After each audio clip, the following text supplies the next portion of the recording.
અને સમાચારોમાં સૌથી પહેલા વાત કરવી છે ગુજરાતના માથે મંડરાતા માવઠાની, કારણ કે હવામાન વિભાગે જાહેરાત કરી છે મુજબ માવઠું ગુજરાતના માથે મંડરાઈ રહ્યું છે। આવતીકાલથી ગુજરાતમાં વરસાદ પડી શકે છે। ગાજવીજ સાથે વરસાદની આગાહી થઈ છે। મજબૂત વેસ્ટર્ન ડિસ્ટર્બન્સના કારણે કરા પડવાની આગાહી થઈ છે।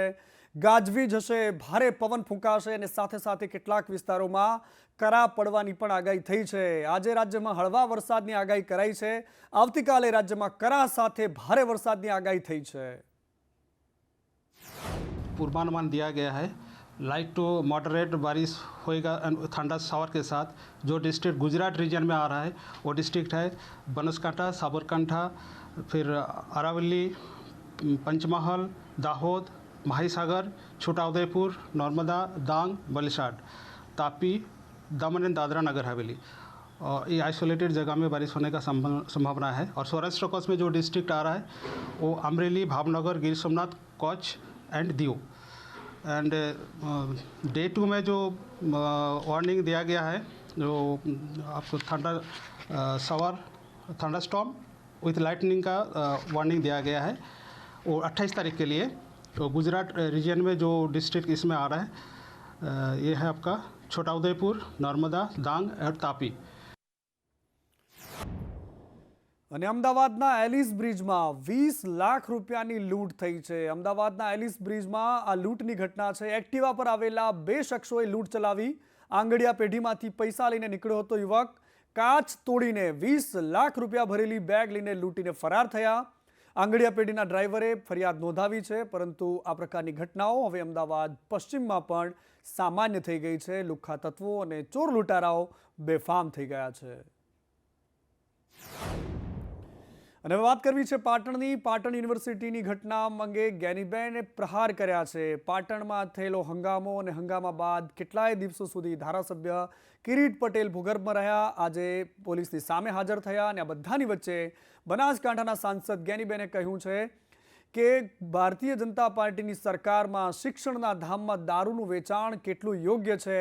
આજનું યુવાધન ક્યાંય સેફ નથી। આ પ્રકારની વાત પણ એમણે કરી છે। અને સાથે સાથે ગૃહરાજ્યમંત્રી હર્ષ સંઘવી પર પણ એમણે પ્રહાર કર્યા અને કહ્યું કે વાસ્તવિકતા પર ધ્યાન આપો। દારૂકાંડમાં કોઈની ફરિયાદના સેમ્પલ ન લેવાય। પાટણ યુનિવર્સિટી એટલે એક શિક્ષણની નગરી કહેવાય। આજે યુવાધન એ ક્યાંય સેફ નથી। માત્ર હવે જો શૈક્ષણિક સંકુલો પણ બદીઓથી ભરપૂર ભરેલા હોય તો આપણે યુવાધનને લેવા ક્યાં લઈ જવા માગીએ છીએ। બીજું કે જૈનના નામે જ્યારે યુનિવર્સિટી હોય ત્યારે રાજ્યના ગૃહપ્રધાન પણ જૈન હોવાના નાતે એમની પાસે અપેક્ષા રાખીએ કે ચોર કોટવાલને દંડે એને બદલે જે વાસ્તવિકતા છે એ વાસ્તવિકતા ઉપર રાજ્યનું ગૃહ ખાતું હોય કે ગૃહમંત્રીને આવવું પડે ને એની પાછળ ગંભીરતાપૂર્વકના પગલાં લેવા પડે। ધરણા અને પ્રદર્શનનો કાર્યક્રમ કોંગ્રેસના આગેવાનો અને કાર્યકરો તથા એનએસયુના આગેવાનો અને કાર્યકરો દ્વારા કરવામાં આવેલો। એ દરમિયાન પોલીસ સાથે ઘર્ષણ અને ગાળાગાળી આવું બધું થયેલું અને જે અનુસંધાને બી ડિવિઝન પોલીસ સ્ટેશન ખાતે ગુનો દાખલ થયેલો। આમાં આ અગાઉ કુલ 12 આરોપીઓની ધરપકડ કરવામાં આવેલ છે। અને આજરોજ પાટણના ધારાસભ્ય શ્રી કિરીટભાઈ પટેલ, સિદ્ધપુરના પૂર્વ ધારાસભ્ય શ્રી ચંદનજી ઠાકોર અને કોંગ્રેસના જિલ્લા પ્રમુખ યમરભાઈ દેસાઈ કુલ 21 આરોપીઓ સાથે પોલીસ સ્ટેશન ખાતે હાજર હતા તેમની ધરપકડ કરવામાં આવી છે। અને હવે વાત કરવી છે શિક્ષણને કેવી રીતે દુકાન બનાવી દેવામાં આવી એની। તો સુરતમાં આ ગોરખ ધંધો સામે આવ્યો છે। સંદેશ ન્યૂઝના કેમેરામાં કેદ થયું છે કે કેવી રીતે શિક્ષણ માફિયાઓ ફીના નામે લૂંટ ચલાવી રહ્યા છે। પરીક્ષા ફીના નામે ચાલતી આ લૂંટ તમે જોઈ લો।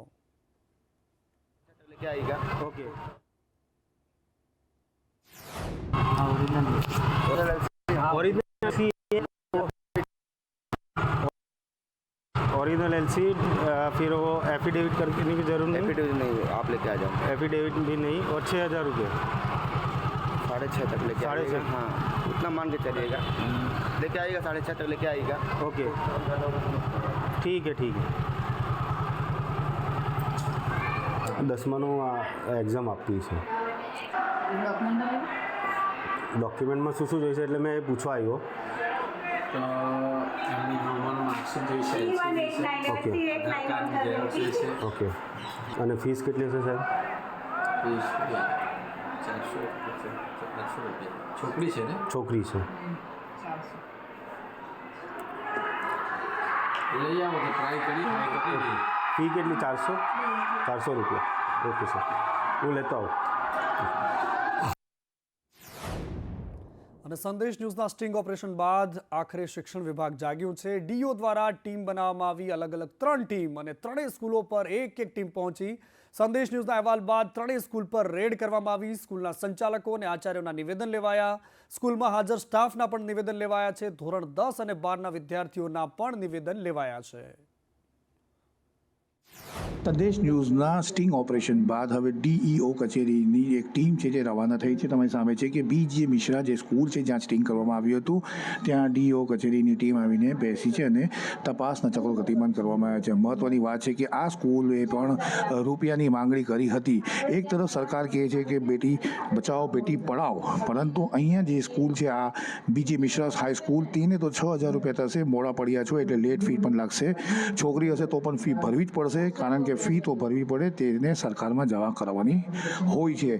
આપણા સામે છે કે આ આચાર્ય છે, આપણે આચાર્યથી જાણીશું આચાર્યનું આ બાબતે કેવું છે. તમારું આખું કાંડ સામે આવ્યું છે એને લઈને તમારું શું કહેવું છે? કેમ તમે ગરીબ દીકરીઓ પાસે પૈસા લ્યો છો?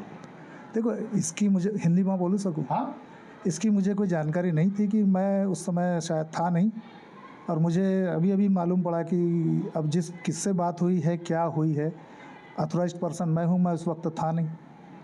और चूँकि नहीं थे ऐसा नहीं, हाँ, आपने लिए आपके यहाँ पे हाँ, पैसे लिए जा रहे तो पैसे नहीं लिए जा रहे हैं किसी प्रकार के ऐसे. नहीं, जो हमारे पास ही 6,000 रुपये मांगे गए. नहीं, तो ये आप किसने कहा, क्या कहा, कौन अथोराइज्ड पर्सन था वो, और किससे आपकी बात हुई? जी अथोराइज्ड पर्सन मैं हूँ यहाँ पे. जी. अब मुझसे अगर बात होती तो मैं इस बात का जवाब देता. अच्छा, तो दूसरा आदमी आपके स्कूल प्रेमाइसिस में क्या कर रहा था?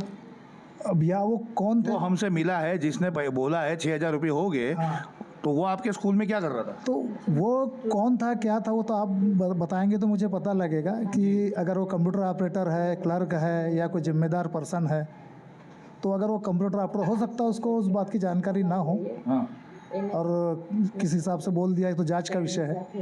हम अभी અને આ તરફ વડોદરામાં કેવી રીતે પોલમપોલ ચાલે છે એના દ્રશ્યો સામે આવ્યા હતા. ગઈકાલે રાત્રે એક મેળામાં રાઇડ્સના દરવાજા ખુલ્લા હતા, હેલિકોપ્ટર રાઇડ ચાલતી હતી અને નાના નાના બાળકો એમાં બેઠા હતા. સંદેશ ન્યૂઝે સૌથી પહેલા અહેવાલ ચલાવ્યો અને ત્યારબાદ હવે આ બેદરકારીના મુદ્દે તપાસ થઈ રહી છે. એફએસએલની ટીમ સાથે ડીસીપી એસીપીએ પરીક્ષણ કર્યું. આજે તમામ રાઇડનું પરીક્ષણ કરાયા હોવાની વાત સામે આવી છે. 4 રાઇડ વધુ હોવાનું પણ સામે આવ્યું છે. આ 4 રાઇડ કઈ છે અને તેનું ઇન્સ્પેક્શન કરાશે તેવી વાત પણ ડીસીપીએ કરી છે. આ રોયલ મેળાની અંદર એક જે હેલિકોપ્ટર આકારના રાઇડ્સની સ્પીડ વધી જતા એનો દરવાજો ખુલી જતા બાળક નીચે પડવાનો જે બનાવ બનેલો હતો એ બનાવ અન્વયે બાળક જે પડી ગયું છે એના ફાધરે ફરિયાદ આપતા એ ફરિયાદ આધારે મેળાના સંચાલક, મેળાના મેનેજર અને આ જે ઓપરેટર જેની નિષ્કાળજીની ધ્યાને આવેલ છે તેમને પોલીસ સ્ટેશને લાવવામાં આવેલ છે. અને હાલ ત્યાં જે કમિટી છે એનું રિવ્યૂનું કામ ચાલુ છે. તમામ વિરુદ્ધ કાયદેસરની કાર્યવાહી કરવામાં આવશે.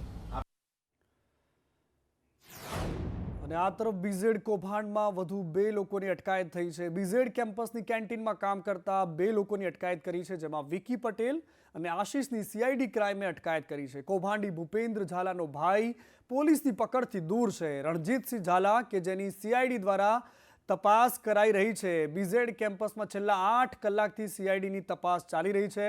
રણજીતસિંહ ઝાલા કેમ્પસમાંથી નાસી છૂટ્યો છે. 8 કલાક થઈ ગયા, હજુ સુધી સીઆઈડીના હાથે નથી લાગ્યો. અને બીજી બાજુ નડિયાદ શહેરની વચ્ચોવચ્ચ ગેસ રિફિલનો જોખમી ધંધો ચાલી રહ્યો છે. ગેસની બોટલ લઈને આવો અને મરજી મુજબ ગેસ ભરાવીને જાઓ. તમામ નિયમોને નેવે મૂકીને ચાલે છે આ ગેસ રિફિલનું સ્ટેશન. એલપીજી સ્ટેશન ભરવાનો, સિલિન્ડર ભરવાનો ગેરકાયદેસર આખો વેપલો ચાલે છે. નવરંગ સોસાયટીની અંદર આ ધમધમતું કારખાનું કે જેમાં ગેસ બદલી આપવામાં આવે છે, ભરી આપવામાં આવે છે. ગમે ત્યારે કોઈ મોટી દુર્ઘટના થાય તો એના માટે જવાબદાર કોણ? કારણ કે તંત્રને કંઈ જ પડી નથી. કુંભકર્ણની નિંદ્રામાં છે. આજે બનાવ એવો બન્યો હતો કે પોલીસે એક રેડ કરી હતી અહીંયા નવરંગ સોસાયટીમાં. આપણે અહીંયા આવ્યા ત્યારે જોવા મળ્યું કે એક ગોડાઉનમાં એક ગેરકાયદેસર બનાવેલું એક બાંધકામ છે. એમાં આશરે 70 જેટલી બોટલો મળી આવી છે, LPGની મળી આવી છે.